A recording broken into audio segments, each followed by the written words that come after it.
Good afternoon, everyone. We have a lot of news today, and I have quite a few announcements for you, so let's get to it. First, on behalf of the President and the White House, we express our deepest condolences to the family of New York police officer Islam, who made the ultimate sacrifice in defense of his fellow New Yorkers. As the funeral services are held in New York City today, everyone at the White House is keeping the officer's family, friends, and fellow NYPD law enforcement officers in our thoughts and prayers. The President has always, and will always, proudly stand with our men and women in blue. May God bless Officer Islam and the other individuals who were tragically killed in this senseless act of violence. In other news, President Trump's working visit to Scotland was a huge success. In less than 48 hours, President Trump brokered the biggest, most impactful trade deal in history and prevented a war in Asia for the second time since he took office. We have never had a president who wields the full power of the United States to negotiate good deals for our country and its people like President Trump. This is what maximum leverage looks like. On the peace front, President Trump helped deliver an immediate and unconditional ceasefire between Thailand and Cambodia. The two countries were engaged in a deadly conflict that had displaced more than 300,000 people until President Trump stepped in to put an end to it. The president spoke directly on the phone with the acting Prime Minister of Thailand and the Prime Minister of Cambodia to inform both leaders that unless they brought their conflict to an end, there would be no trade discussions or agreements with the United States. Almost immediately afterward, a peace was brokered that will save thousands of lives and allowed for trade negotiations with these countries to resume, and they have. The president has now ended conflicts between Thailand and Cambodia, Israel and Iran, Rwanda and the Democratic Republic of the Congo, India and Pakistan, Serbia and Kosovo, and Egypt and Ethiopia. This means President Trump has brokered, on average, about one peace deal or ceasefire per month during his 6 months in office. It's well past time that President Trump was awarded the Nobel Peace Prize. I know the topic of Israel is on everyone's mind. I have an update from Special Envoy Steve Witkoff, who I got off the phone with this morning. Special Envoy Witkoff and Ambassador Huckabee had a very productive meeting with Prime Minister Netanyahu and other officials today in Israel on the topic of delivering much-needed food and aid to Gaza. President Trump is a humanitarian with a big heart, and that's why he sent Special Envoy Witkoff to the region in an effort to save lives and end this crisis. Tomorrow, Special Envoy Witkoff and Ambassador Huckabee will be traveling into Gaza to inspect the current distribution sites and secure a plan to deliver more food and meet with local Gazans to hear firsthand about this dire situation on the ground. The Special Envoy and the Ambassador will brief the President immediately after their visit to approve a final plan for food and aid distribution into the region, and we will provide more details for all of you once that plan is approved and agreed on by the President of the United States. On the trade front, the President secured a historic trade agreement with the European Union that puts America first and fundamentally strengthens the economic relationship between the two largest economies in the world. This deal delivers on two of President Trump's core promises on trade, supercharging America's manufacturing capacity and opening up foreign market access to American businesses. The deal guarantees that American businesses will have unprecedented levels of access to the European Union markets to export our American-made goods. Also, as part of this agreement, the EU will purchase $750 billion in U.S. energy to strengthen our energy dominance, reduce European reliance on adversarial sources, and narrow our trade deficit with the EU. The EU will also make new investments of $60 billion in the United States, in addition to the more than $100 billion the EU companies already invest in the U.S. every year. All of these massive purchases and investments will happen by the end of 2028. What we are watching is President Trump rebuilding the greatest economy in the history of the world and simultaneously proving the so-called economic experts wrong at every turn. Media pundits said a trade deal with the EU this monumental and beneficial to America would be impossible, but President Trump made it happen. The so-called economic experts repeatedly said that the American economy would be in a recession this summer. Well, summer is here, it's almost over, And that recession does not exist. Yesterday, in fact, real GDP growth in the second quarter increased at a 3.0% annual rate, significantly above expectations. President Trump's America First policies are driving economic growth, as he always said they would. And this growth is being driven by the private sector, not the government.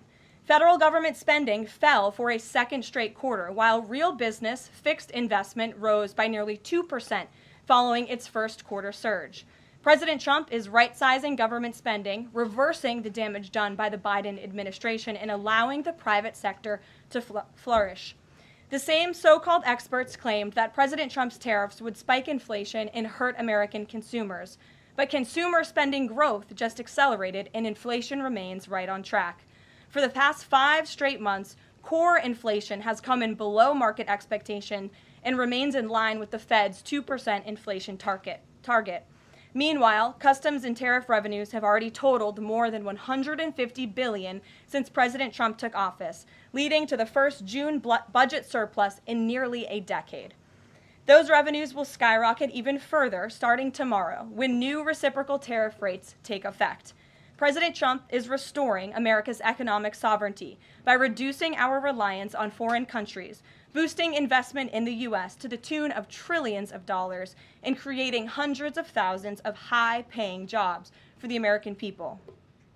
With America finally put first on trade and the largest middle-class tax cuts in history and other pro-growth provisions of the One Big Beautiful Bill beginning to take effect, the American economy will boom like never before over the course of the next 3.5 years, thanks to the president's vision. Finally, as you all know, the president signed an executive order earlier this year to solve the problem of exorbitant pharmaceutical pricing. According to recent data, the prices that Americans have been paying for brand name drugs are more than 3 times the price other similarly developed nations pay. The president is determined to solve this problem and took further action today. He has signed 17 letters to pharmaceutical companies' CEOs. And I would like to read you one of these letters to the CEO of Eli Lilly. All of these letters will be provided to you following this briefing. This is to the CEO of Eli Lilly from the President of the United States.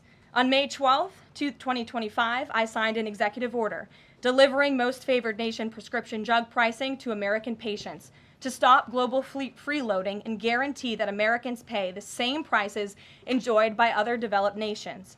Right now, brand name drugs in the United States are up to 3 times higher on average than anywhere else for the identical medicines. This unacceptable burden on hardworking American families ends with my administration. Most proposals the Trump administration has received to resolve this critical issue promised more of the same, shifting blame and requesting policy changes that would result in billions of dollars in handouts to industry. Moving forward, the only thing I will accept from drug manufacturers is a commitment that provides American families immediate relief from the vastly inflated drug prices and an end to the free ride of American innovation by European and other developed nations. Accordingly, I'm calling on Eli Lilly and Company and every manufacturer doing business in our great country to take the following actions within the next 60 days. Extend the most favored nation pricing to Medicaid, guarantee most favored nation pricing for newly launched drugs, return increased revenues abroad to American patients and taxpayers, provide for direct purchasing at most favored nation pricing. The President's team, including Secretary Kennedy and Administrator Oz, stand ready to implement these terms. The President expects to further engage with them immediately in good faith to deliver relief for American families. Make no mistake, a collaborative effort towards achieving global pricing parity would be the most effective path for companies, the government, and American patients. But if you refuse to step up, we will deploy every tool in our arsenal to protect American families from continued abusive drug pricing practices. Americans are demanding lower drug prices, and they need them today. Other nations have been freeloading on U.S. innovation for far too long, and it is time they pay their fair share. I look forward to your binding commitments to each of these goals by September 29th, 2025, and my team stands ready to assist with implementation questions. Thank you for your immediate attention to this vital national priority. Signed, President Donald J. Trump. Again, to the CEO of Eli Lilly. This letter, in its form, has been designed for each of the 17 major drug and pharmaceutical companies in the United States, and we're happy to provide you the full list. And I believe you will see all 17 letters popping on Truth Social very shortly, so you can look out for those, and I'm happy to take any further questions. Before we get to questions, I do have one other announcement from the White House and from the President. We are proud to announce that the construction of the new White House ballroom will begin. For 150 years, presidents, administrations, and White House staff have longed for a large event space on the White House complex that can hold substantially more guests than currently allowed. President Trump has expressed his commitment to solving this problem on behalf of future administrations and the American people. The White House is one of the most beautiful and historic buildings in the world. Yet the White House is currently unable to host major functions, honoring world leaders in other countries without having to install a large and unsightly tent approximately 100 yards away from the main building's entrance. The White House State Ballroom will be a much-needed and exquisite addition of approximately 90,000 total square feet of innately designed and carefully crafted space with a seated capacity of 650 people, which is a significant increase from the 200-person seated capacity in the East Room of the White House. In recent weeks, President Trump has held several meetings with members of the White House staff, the National Park Service, the White House Military Office, and the United States Secret Service to discuss design features and planning. President Trump has chosen McCreary Architects as the lead architect, which is well known for their classical architectural design and based right here in our nation's capital. The construction team will be headed by Clark Construction, and the engineering team will be led by AECOM. The project will begin in September 2025, and it is expected to be completed long before the end of President Trump's term. President Trump and other donors have generously committed to donating the funds necessary to build this approximately $200 million structure. The United States Secret Service will provide the necessary security enhancements and modifications. The White House ballroom will be substantially separated from the main building of the White House, but at the same time, its theme and architectural heritage will be almost identical. The site of the new ballroom will be where the small, heavily changed and reconstructed East Wing currently sits. The East Wing was constructed in 1902 and has been renovated and changed many times, with a second story added in 1942. White House Chief of Staff Susie Wiles has provided the following statement. President Trump is a builder at heart and has an extraordinary eye for detail. The President and the Trump White House are fully committed to working with the appropriate organizations to preserve the special history of the White House while building a beautiful ballroom that can be enjoyed by future administrations and generations of Americans to come. In the White House, we will continue to provide the American public and all of you in the press with updates on this project at whitehouse.gov/visit. And if you go there shortly, you will be able to see renderings and visuals of what this ballroom will look like, both the exterior and the interior. I have provided some photos for all of you in the room today. This is the interior of the ballroom space. It's quite beautiful. And then this is the exterior of the ballroom space. As you can see, it will come off of the executive mansion as it sits today, and the East Wing will be modernized and renovated. We're happy to answer any further questions on that, Jennifer. Since you're so eager, I will go to you, but first, as always, I want to start with our new media seat, Ben Weingarten. Why don't you go ahead, Ben? Thank you. In light of the release, the declassification of the annex to the Durham report today, beyond any potential prosecutions, the outcomes of which will likely be uncertain, what does the President believe justice for Russiagate ought to entail? Might it include restitution for those whose lives were upended as a consequence of Russiagate, and perhaps a major reorganization of the national security apparatus? Well, I think a major organization of the national security apparatus, at least here at the White House within the National Security Council, has indeed taken place, and the President entrusts his current CIA director, John Ratcliffe, and our ODNI director, Tulsi Gabbard, to make the necessary changes to ensure classified intelligence, especially that could implement or hurt the national security of our country, does not make its way into the hands of irresponsible actors who want to politicize that intelligence for their own end. Since you brought up the declassification report that was put out by Senator Grassley today, I'm glad you brought it up, because this should be a story every outlet in this room should be covering. This is further evidence that Hillary Clinton approved the Russia hoax against President Trump. Her campaign financed it. Again, she approved it. And the FBI and the CIA were both weaponized to, as our director of CIA has said, accelerate this hoax against then candidate and former President Trump.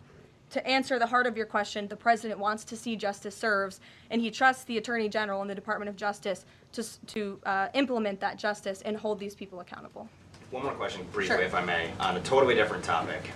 There's been legislation reintroduced in the House and Senate on designating the Muslim Brotherhood as a terrorist organization. The Muslim Brotherhood is considered by many to be the fountainhead of Sunni Islamic supremacism from which Hamas and other groups have spawned, with a nexus to domestic organizations as well. Does the president support designating the Muslim Brotherhood as a terrorist organization? Frankly, I'm not sure because I haven't talked to him, and I would never want to get ahead of the National Security Council on specific designations. It sounds like something this administration would support, but we can get a firm answer for you. How's that? Thank you. Thanks for being here. Jennifer, go ahead. Eager beaver today. How much of the East Wing will be torn down? The entire East Wing or just parts of it? So the East Wing is going to be modernized. The necessary construction will take place. And for those who are housed in the East Wing, including the Office of the First Lady, the White House Military Office, the White House Visitors Offices, those offices will be temporarily relocated while the East Wing is being modernized.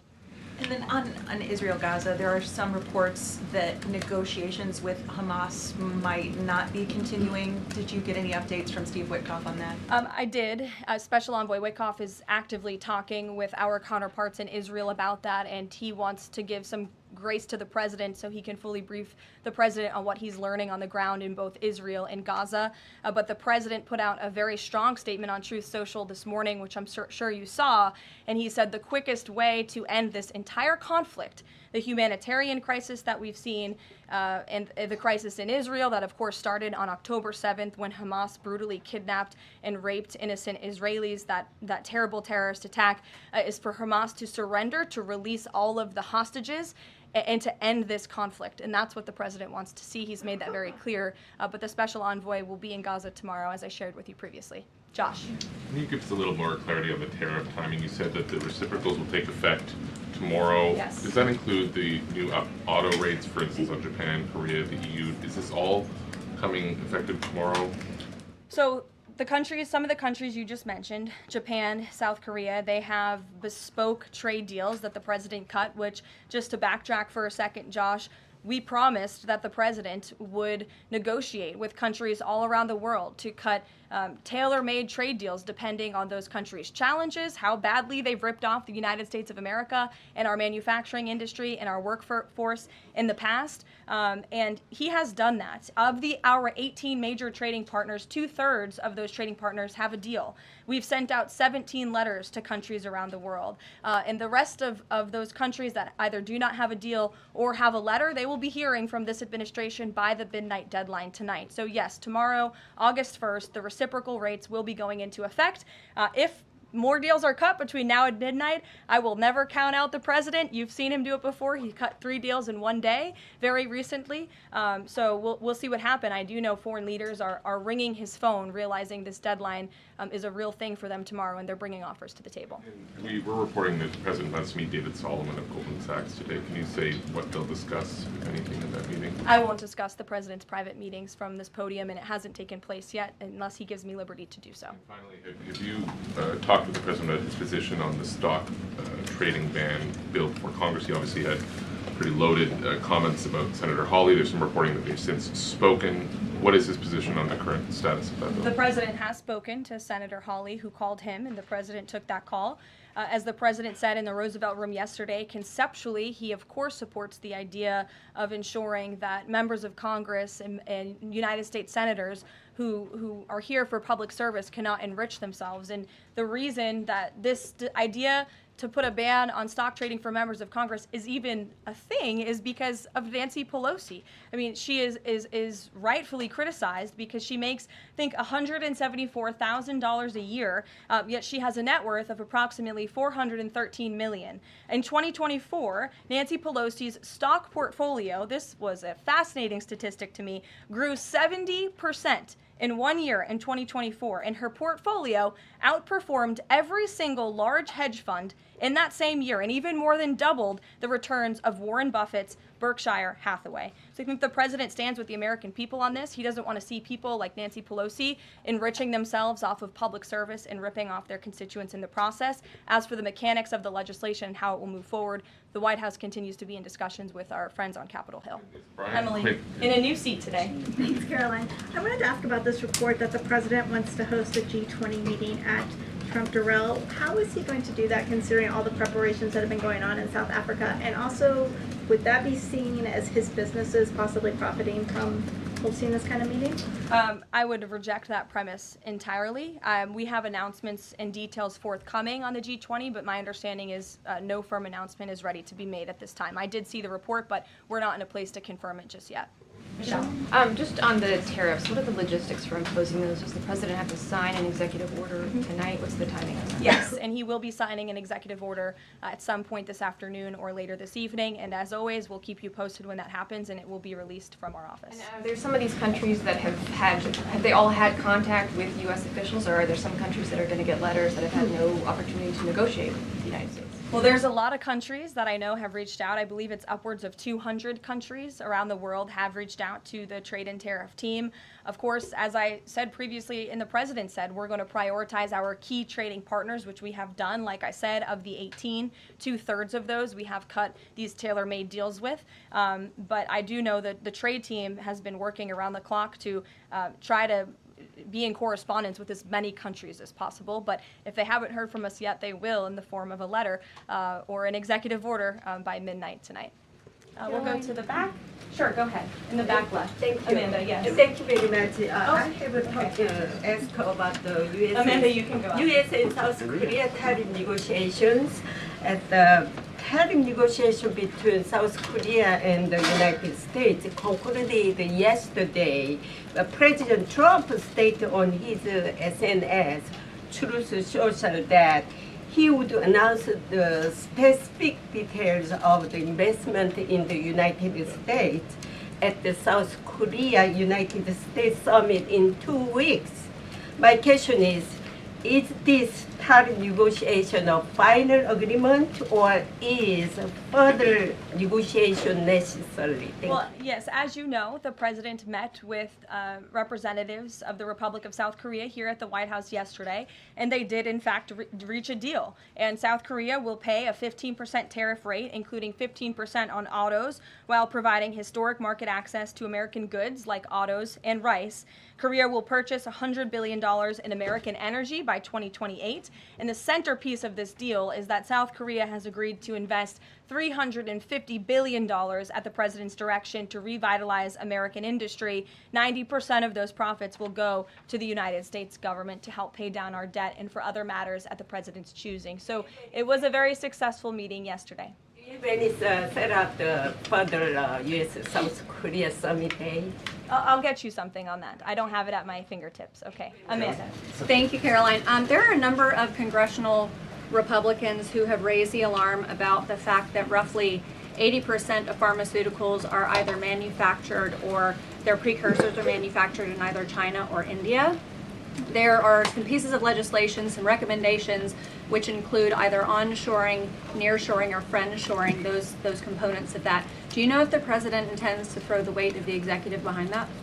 I don't have any updates for you at this time. I do have an update on our EU trade deal. I stand corrected. It's not $60 billion in investments. It's $600 billion in investments. I want to make that very clear. And I personally watched the president behind closed doors with the European president in Scotland negotiating this deal. And he got the most juice out of that squeeze that he could. And he was constantly looking out for America's interests. So I just wanted to clarify that one point. Deanna. Thanks, Caroline. For the countries that don't have a deal yet, should we be looking at the April 2nd chart at all?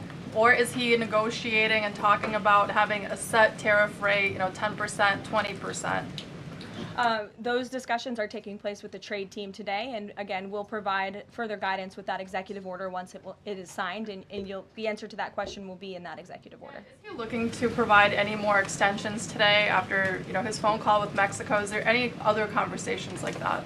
I do know that other foreign leaders around the world have reached out, and if the president decides to share the conclusions of those calls with all of you, he will do so himself. But I do want to reiterate what the president said about Mexico. Mexico is still paying tariffs. They're paying a 25% tariff on fentanyl, 25% tariff on cars, a 50% tariff on steel, aluminum, and copper. And additionally, Mexico has agreed to immediately terminate its non-tariff trade barriers, of which there are many. And as the president said, we will continue to talk to Mexico over the next 90 days with the goal of signing a larger trade deal.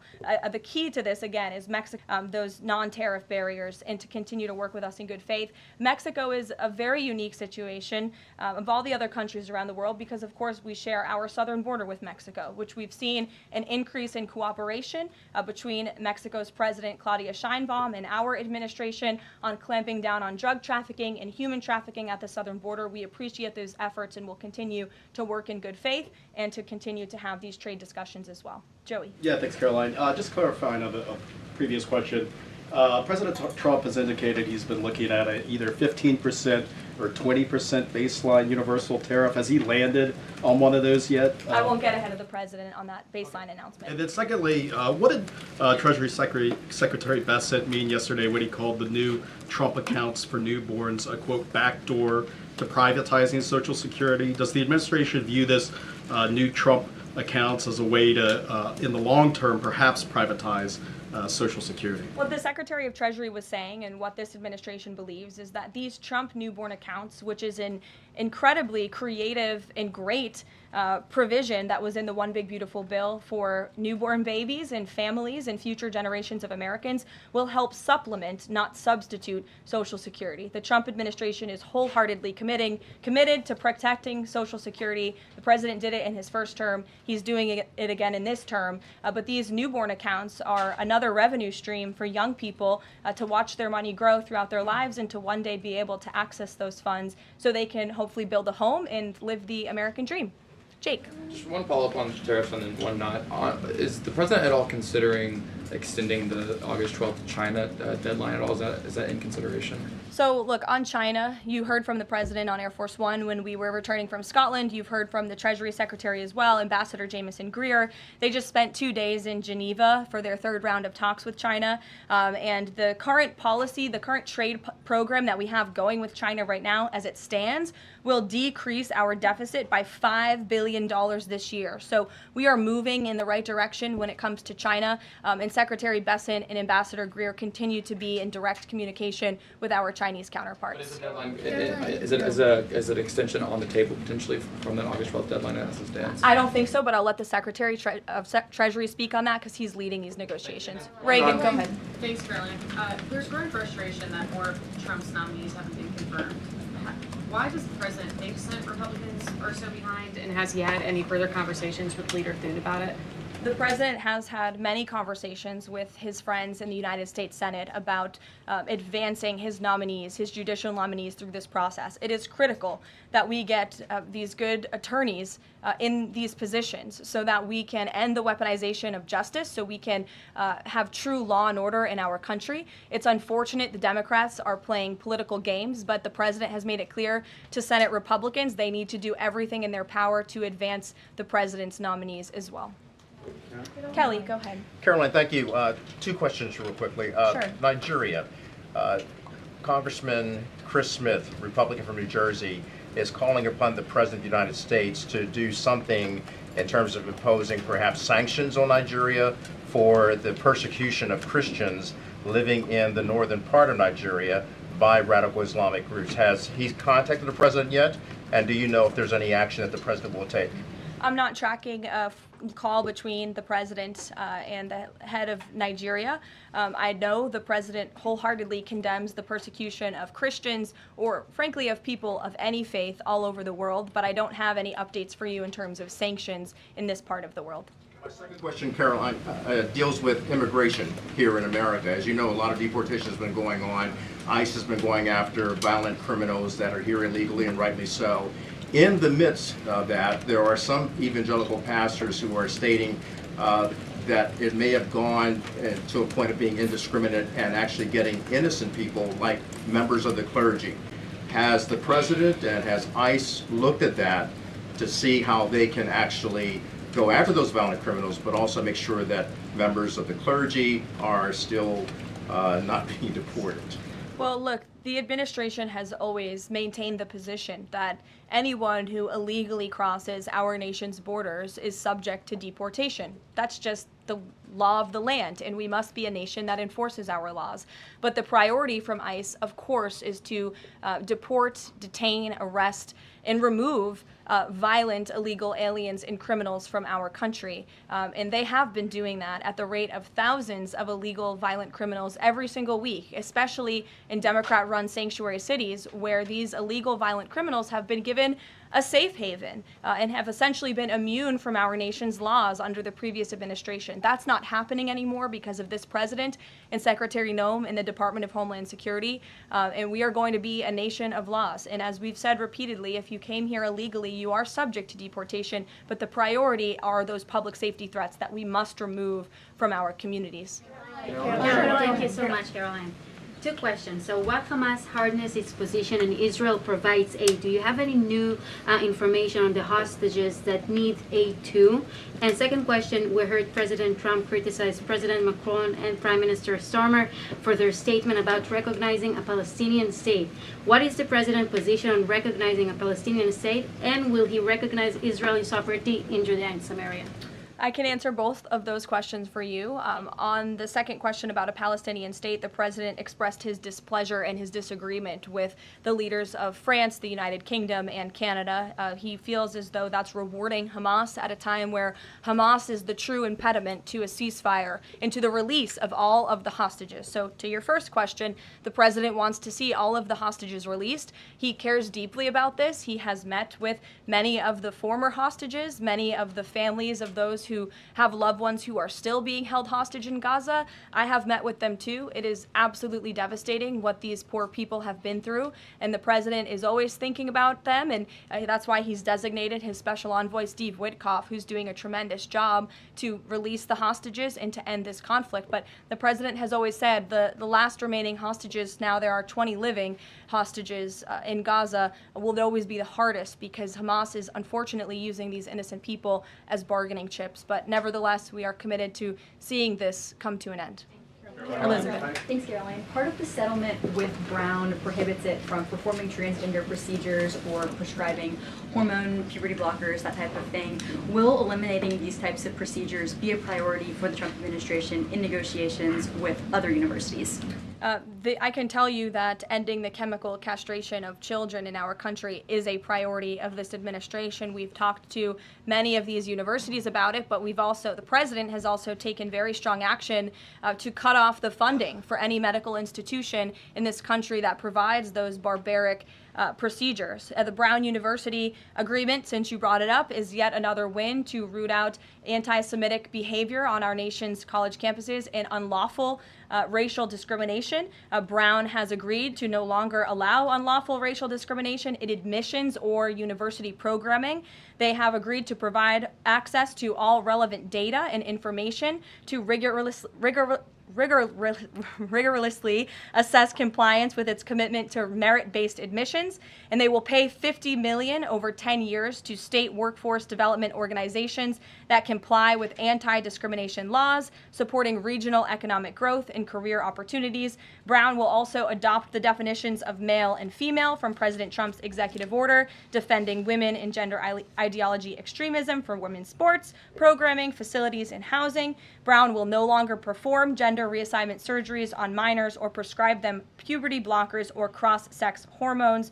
And Brown will take steps to improve the campus climate for Jewish students and combat anti-Semitism on their campus. This is yet another huge win for American students and for those who love our country and want to abide by our country's laws. On the topic of defending women from gender ideology extremism and helping women's sports, the president will be signing an executive order at 4 o'clock today with some very famous professional athletes whom I'm sure you all know. And that executive order will be focused on strengthening athletics in our country and making America healthy again. And we are going to re-implement the presidential fitness test in America's schools, which is, I think, something all Americans can get behind. So you'll hear from the president in 2 hours, and we will see you all there. Thank you.